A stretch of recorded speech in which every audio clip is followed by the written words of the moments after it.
Yes. It's the Still MCR podcast. We're at Circle Studios recording, and I'm joined by the lovely Indigo. Hi. So you're a talented vocalist, performer, key player in the Manchester nightlife and events industry, and we're just going to be chatting really about sort of, what you do, what projects you're involved in, and mainly about your latest venture, your club night culture. Yes. Rich and famous, as we know. But yeah, to start, how are you, mate? And thank you for coming. I know you were very keen and you turned up yesterday. A day early. It's better to be early than late, innit? Well, that's it. I really appreciate it, man. But yeah, one of the main things that I love about you, though, is like coming today, your contributions to other people's projects and stuff, as well as your own, and all the different roles that you've sort of took, really, like over. And I know you did a recent post about it, and it was just a really impressive sort of list of different roles and jobs that you've done. So just like to chat a bit about that, really. Well, obviously, I'm a creative person. Mm-hmm. I just feel like I don't class myself as a standard civilian, so I think doing things and living life and trying to, work your way around what it is that you want to do artistically and make it work for yourself, you just kind of have to find what it is that you enjoy. Mm-hmm. And if it works, it works. If it doesn't work, then we go again, do you know what I mean? I feel like it's hard to do that. And it's worth the trying. Definitely worth the trying. You got to try a lot, because sometimes it's just like, oh, this is really not working. So, yeah, you just. So, what are some of the sort of different roles that you've been taking? So from I've known you a long time, and for me, you've always been somebody who's been a vocalist, singer, dancer, performer. But I know you've also took on a lot of different roles, like more the backstage. And is that just you sort of trying to gain as much experience in the industry as possible? And just talk to me a little bit about that, and especially within the Manchester creative community, you seem to have all these sort of different options, and it's a really special quality that you've got, that you will put the effort in for other people's projects as well as your own. And just like to know a little bit about them backstage roles and what you've been up to. Like I've always said, the more strings you have to your bow, the better it's going to work for you. Do you know what I mean? Yeah. So it's one of them. I'm very sort of ADHD, so I don't really focus on just one thing. And if I can learn something in one area, it'll help me in another area. Do you know what I mean? Yeah. I feel like if you've got the eye, you've got the eye in most and that's things like a visual creatively, thing, do you know what I mean? Audio thing. Yeah, 100%. Yeah. Definitely. So what kind of jobs have you been doing then? Mate, so I've danced at Slosh, go-go dancing. Yeah, that's Albert Schloss. Yeah. So that's sort of like, say, the go-go dances, like cabaret kind of vibes and all that kind of thing. So they call it promenading, so it's acting and dancing all in one. So you kind of have a character, and you stay in that sort of role and character all night. Literally, and I feel like doing stuff like that builds you up in life in general. Because that is very much kind of out of your average person's comfort zone. Definitely, 100%. Yeah. Being a whole different person. And then I've worked on music videos. Yeah. So my right hand girl, who I'll speak about in a minute, she is a creative director and does videos for artists around Manchester and all over the place, really. So I've done assistant director, creative directing with her. So we did music video for IMDb during lockdown, which was really cool. Which tune was that for? End of the World. Okay, sick. Yeah, that was she's really, got a few new releases, sort of a bit I heard her talking about the other day, sort of a bit more towards a sort of original urban jazz kind of vibe. Yeah, so it's nice to see working back with some of her original team and that kind of thing. That's sick. Yeah, man. That's pretty cool. And then what else have I done? I feel like I've done so many different things. It's just all. It's hard to sort of yeah. But that's what I'm talking about. That sort of gained experience and being involved in so many different sort of projects and different people and scenes. You will be a name now when people, something big's happening. Who do we want? Malika, Indigo. It's fully 100%, because over all those little contributions over the years, they really do add up. Nobody's sort of got a bigger role than anyone else, really, when it comes to that kind of thing. That's it. When you look at it in a way where it's if I can help someone up the ladder, then surely, like, if I need helping up the ladder, then they'll help me. Yeah, Do you and know what I mean? that's the sense of community that I think Manchester music has. That not every, you know, you can take it for granted sometimes, but not everywhere's got that. Yeah, 100%. I just think it's one of those things where we all have a part to play. Mm-hmm. And if it, like I said earlier, if it works, it works. If it doesn't work, then it's no drama. Do you know what I mean? We just keep it moving. Yeah, keep it moving, 100%. So, with all these different roles and that kind of thing, how has that sort of progressed to your most recent venture, Culture? Could you just tell us a little bit about that?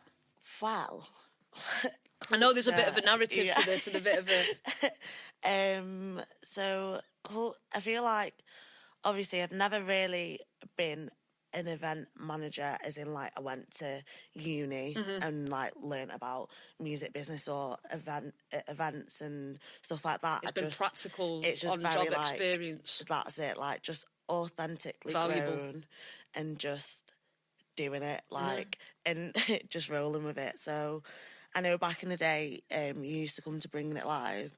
So I used to put on open mic nights in Cholton. Yeah, DJ for that a few times. You used to DJ for me. You used to have different people coming through every week, and you kept the names rolling even back then. So you've done the event side, but this is sort of in from what I can see, like a big step up for you now, yeah. and you know, pushing the scale of it. Definitely. So Culture's like nightlife, all girls, like for women by women, like not like, and that's inclusive for like non-binary queers, and just basically creating a space where like that feminine energy and feminine creativity can be in one space, and just like, I don't know, just having like that nice energy together. Yeah, it sort of reminds me a bit of that, you know, that sort of pre-drinks energy. Yeah. All night. Yeah. That's it, definitely that. If you could actually put a name to it, I feel like that is the vibe. Most women find that the funnest part of going out. Not myself, but I end up waiting around having a beer in the kitchen. Because then you go out and then you're like, bloody hell, I should have stayed at home, innit? May as well have had drinks at home with the girls. With your tunes on, but that's literally. sort of like, you know, I can see what you're doing with the curation of the DJs and stuff. It almost is like, it's a family vibe, like a house party vibe, like you know, there's... with the music policy and stuff, we'll talk about that in a minute, but it's exploring different kind of genres that you may not hear on an average night out in Manchester, all quite like, you know, female-centric stuff, like 100%. All female lineups as well. Yeah. And that's another thing as well, like, one thing I notice is, like, you go out, and not to say that it's done purposely, but a lot of places you go is like very masculine energy, like even down to the music. How many female tunes that is just like played? How many female tunes do you hear played in that one space? You know what I mean? There's not many. And like, I just think it just changes the whole perspective on the night itself. Yeah. And it's not a thing of like, I hate guys and I don't want to go out. No, not at all. Guys. It's just another space. That's it. And I feel like Manchester's definitely missing that. Yeah, because, you know, there's lots of other nights to go to that your average kind of night, or different music genres and that kind of thing. What you've done is just created a night that's like an alternative, a different space. And, you know, and would they be monthly, or how are they going to work? I know you've done one night. So, yeah, I launched it last year, and it went really well. Like, everyone enjoyed themselves. They were like, oh, this is the best night I've had in ages. So I was like, sick, this is something that I can actually, like, grow. It's took me a bit of time just because, like, life be lifing right now. Do you know what I mean? And also, we have to all think, when it comes to promoting and events and these kind of things, we've just gone through a pandemic. We're in a cost of living crisis. Everything's harder to, hire space. There's a lack of space, really, when when you look at Manchester at the minute, sadly. And that's why it's really important that we make the most of like the new venues and new nights like this. Like it's like almost a bit of a new beginning for you. I suppose. 100%. Because so basically, I sat down with an event programmer at Deaf Institute, and Yeah. she's like, love the brand, I think it's sick what you're doing, let's put it on here and see how it goes. And so we're putting it on at Deaf Institute on the 7th of April. 7th of April. Yeah, and then Where can we get tickets? Right now on Skiddle. Skiddle, nice. And I also have heard there's a free drink on entry. Yes, we have linked up with Rockstar Spirits, who are basically giving you a complimentary free drink on entry. So, yeah, get your tickets now. And is there any other little things going down on the actual night? Because I've seen this about the last night. Did you have somebody doing live like nails there and that kind of thing? It was tooth gems that we had. Tooth gems. Yeah, so we had, it's like sort of like YK2 vibes. Yeah. And I was like, how cool would it be to just like be partying with the girls and then go and get a tooth gem? Yeah, do you know what I mean? It's a lot safer than going to get a tattoo as well. Wow. Oh, is that the next venture? Yeah, I mean, trying out a few different things because you can't regret a tooth gem. Too much. Mine's been here since for like 6 months now. She was really? like, it'll last like 3 months, and it's been 6 months now, so I'm pretty happy with that. Worth the money. Yeah. So what was I saying? So we were just basically saying... So just trying out a few different things that when you go out as a girl, I feel like if I was in a room with like loads of guys, I wouldn't necessarily be like, I'm going to go sit down and get a tooth gem. Yeah. I wouldn't feel comfortable within myself to like sit down. Not that anyone's watching you, but I just feel like as a female outside, there's pressures, do you know what I mean? Yeah. And like when you're around your girls and you're doing it together, it's just a different feeling. So yeah, I just want to create something where everyone's just having a good time and it's different, like unique. So I'd like to hear a bit more about the team behind Culture, because I know it's yourself and Laurel. Yeah. So got Laura. What's sort of your vision as together with it, and more about the team and how it sort of came about? Because there's a few different people involved as well. Yeah, so it is literally just me and Laws at the moment. Okay. She does like all the content, all the editing, all the graphics designs. Wicked. So yeah, like she's literally my right hand woman right now. Love her for that. And yeah, so we've got like basically, because it is a club night and the way club nights are, it is kind of like, I don't feel like there's a lot of engagement with the audience and them feeling like that they are a part. Not that you're not a part of the night itself, but I want it to be like it's a brand and like something that is going to be bigger than just the club night. So it's like a community, like a collective sort of. I see what you're saying with that. Yeah. And I think you've got that already. I notice, like, even when it comes down to the kind of things that you share, there's a sort of like, I can't quite put my finger on it, but there's sort of like a common sort of like thread with it all, and the aesthetics, and like you said, like with the sort of like Y2K stuff and all this, and it's all stuff that people like, relatable, I think is the word. And like, when you go, the tunes that you're gonna hear are gonna be party tunes. It's gonna be, get up and dance with your girls kind of thing, rather and like a high energy. That's it, literally. Yeah. I don't even know what more to say, like, because I don't want to give away too much. Oh, we've got secrets. Well, let's talk a little bit. Let's talk a little bit about the lineup, because I believe you've got a European DJ coming over from Barca. So we've invited Sophie Suarez. She's coming down. She's literally sick. Like, go to the Instagram Culture MCR and you can see all the DJs that are going to be playing. Sort of like Brazilian vibes, really, really cool. Dancey, housey vibes. Yeah, it's kind of like worldly. When I was having a read about it on Skiddle, like a lot, it's like Brazilian funk. Like Bali. Yeah. And sort of like sort of quite eclectic, like worldly music vibe. So like, how's that kind of come about? Is that the stuff you listen to, like you and Laura, or is that like to be fair? Laura actually sourced Sophie out. Okay. But she does sort of do like a bit of like bashment vibes as well. And like for me, because I'm Caribbean, like I love bashment. Yeah. Like I want to go out on a night out and hear a couple bashment tunes. Yeah, you want a night of it. Literally, so it's like that sort of, just, I don't know, again, it's that thing of girls, like, we want to dance to that type of music and, like, dance together, and I feel like when you just when I go out now, I don't get that feel. So I imagine you've got to have like quite a lot of like vocal edits kind of thing, like a lot of just, you know, like garage, that kind of thing. House, funky house. So who's on the lineup then? You've got Sophie Swaz. Yeah, we've got Yelena. I just thought, Big up. I was about to say Shimrise. She's part of Shimrise with Latoya, so Yelena, and so she's called DJ Lashimba. And Toy. So they're playing, but not playing together as so as they're Shimrise, not playing together as sets. Shimrise. Sick. They're playing separately.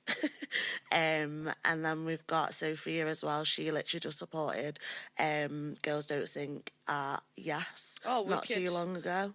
So it's kind of like house vibes. Yeah. And then Laura as well.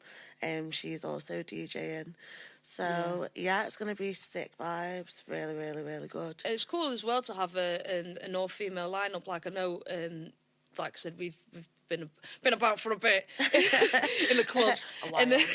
When I shouldn't have been in the clubs. You know, like, the representation now for women to me, a DJ is a DJ. Like, whether or not I am a woman DJing, it's not, I'm not doing anything different because I'm a woman DJing, but I also at the same time fully understand the need to acknowledge the fact that, like, you know, how far women have come in the music industry, and it's proper the norm now. Like, you go to any kind of night, go to a drum and bass night, go to a soul night, hip hop night, like, there's probably a woman behind the decks. Yeah. Years ago when I was DJ, like, you get a look. Like, like what's she doing? Like, where's the DJ? Where's the DJ? Do you know, or they feel the need to come, you know, stand behind you and see what. How to do that? Yeah, or where did you get that tune from? You know what? You've had it yourself, I'm sure, over other years. But it's especially in Manchester now. Like, it's so different. You look at any genre, so.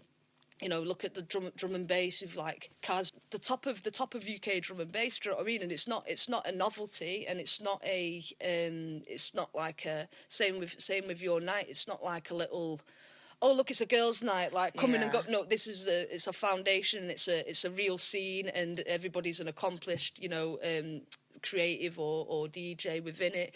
And to be honest, like. Looking back, like when I used to go to hit and run nights and stuff, I know the representation there is like really big now. Like Rich books female DJs from like various genres and stuff. But I think when we were about, the Steppers, wasn't it? The Steppers. Oh my was the female DJ. Yeah. It was Angie and Tay. That's who, you know, I had to look to. Yeah. And, you know, maybe like a few more in drum and bass and stuff, but very, very few and far between. And I think that's something that's so sick about culture is it's you will have an abundance now of you know, all-female lineup. You'll have an abundance of artists to choose from. Yeah, you're not even that's not a restriction for you. No, not at all. Like, literally, like, when I'm doing, like, my research and looking for DJs, I'm like, oh my gosh, this girl is sick. Yeah. Why have I never seen her before? Yeah. Why have I not gone out and seen her? Like, why have I only just found her now that I'm, like, sat here and actually, like, looking for myself? Yeah. Like... But I guess sometimes that's what you have to actually do. If you want something, you have to go out and find it. Yeah, you know you have to build that scene. You have to build, and that's what we're doing. It's sick, wicked. So, who are you listening to at the minute then, Indigo? Who's you sort of got your ears at the moment? What, like from Manchester? No, just in general. Right. It's really bad of me because obviously, like, I'm a Mancunian, but I don't actually listen to that much Mancunian music at the moment.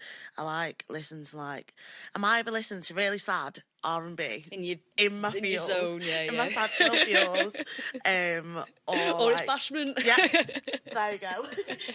Dancehall. But do you know what? Actually, funnily, I can't even say it. Funnily enough. I've been listening to a lot of house. Yeah. I feel like I'm getting into my summer vibes, like funky house vibes, soulful house, which is kind of nice. But I've not one particular artist that I'm listening to. But yeah.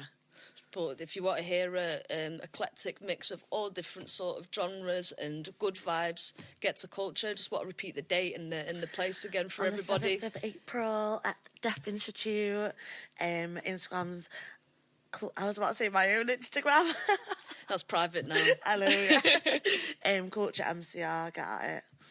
Yeah, but any future plans for Culture in 2023?